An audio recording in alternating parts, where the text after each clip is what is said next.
एक लाइन है इस तरीके से और यहाँ पर कोई भी एक पॉइंट है एम जो कि मिड पॉइंट है, अगर इधर कोई ए है और इधर कोई बी एंड है तो इस दोनों के बीच में अगर एम मिड पॉइंट है तो ये जो मिड पॉइंट है ये ए बी जो लाइन है इसको 1:1 के रेशियो में डिवाइड करता है। और ये बात हम जानते हैं कि अगर M is the mid point of A B तो जो ये एम है ये 1:1 के रेशियो में डिवाइड कर देगा।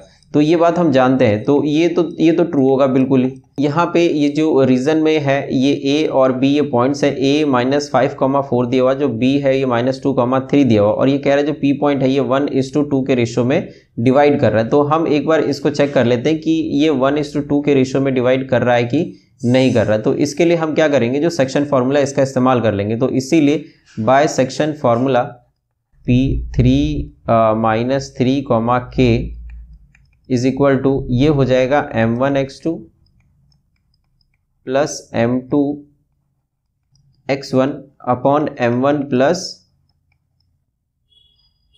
m2। और ये जो k है जो y कोऑर्डिनेट है इसके लिए हम यहाँ पे जस्ट y लिख लेते हैं क्योंकि हमें इसकी जरूरत नहीं, क्योंकि यहाँ पर जो k है ये वेरिएबल दे रखा है और इससे जो रेशियो है ये नहीं निकलेगा। तो कंपेयर करें सिर्फ x कोऑर्डिनेट को, -3 और यहाँ पे m1x2, तो अभी हम m1 रहने देते हैं m1 और जो x2 है मतलब ये हो जाएगा x1, ये हो जाएगा y1 और ये हो जाएगा x2 और y2। तो इसीलिए x2 को अगर हम लिखें तो ये हो जाएगा -2 और प्लस m2 को अगर हम लिखें तो ये हो जाएगा m2 को हमें m2 लिखना है और जो x1 है ये हो जाएगा -5 और अपॉन में m1 और m2, ये रेशियो ही तो हमको पता करना है, m1 प्लस m2।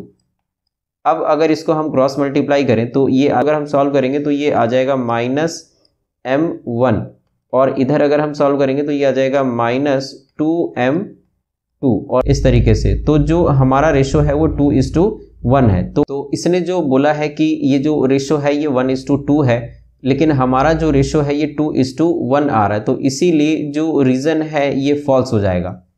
यहाँ पर हम लिख देंगे कि जो रीजन है ये फॉल्स होगा क्योंकि उसका जो रेशियो है ये 1:2 है जबकि हमारा रेशियो 2:1 आया है। तो इसीलिए रीजन फॉल्स हो गया। और ऐसा जो है जिसके अंदर अगर एजर्शन ट्रू होता है और जो रीजन है ये फॉल्स होता है तो ऐसा जो है ये ऑप्शन सी होता है हमेशा। तो जो ऑप्शन सी है ये करेक्ट